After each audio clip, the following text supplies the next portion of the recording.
سوال یہ جو فرسٹ رمضان کو بینک زکوٰۃ کاٹتا ہے جو ہماری ڈائریکشن کرتا ہے تو وہ کیا درست ہے، جائز ہے وہ؟ اب یہ ایک سرکاری کام یکم رمضان کو زکوٰۃ کٹ جاتی ہے، ارشاد۔ اس میں پہلی بات تو یہ ہے کہ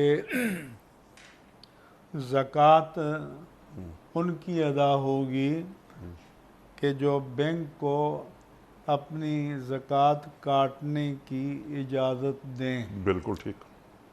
پہلے تو جبراً کاٹی جاتی تھی، لیکن اب سپریم کورٹ کا ایک فیصلہ آ گیا ہے اور اس میں ہے کہ اگر کوئی بینک کو لکھ کر دے دے کہ میں اپنی زکوٰۃ خود ادا کروں گا تو بینک زکوٰۃ نہیں کاٹ سکتا، لیکن جو بینک سے کٹوانا چاہیں تو وہ اس کو لکھ کر دیں، کیونکہ عبادت کے لیے نیت عبادت ضروری ہے۔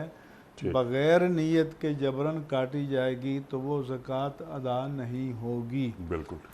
اس کے بعد یہ ہے کہ جو اگر اس میں سود کا پیسہ شامل ہے تو سود پر زکوٰۃ نہیں ہوتی، اصل مال پر زکوٰۃ ہوتی ہے، اور اگر حکومت کاٹتی ہے تو پھر اس کی ذمہ داری ہے کہ زکوٰۃ کے جو مصارف اللہ تعالیٰ نے قرآن کریم میں مقرر فرمائے ہیں ان مصارف پر زکوٰۃ کو صرف کیا جائے۔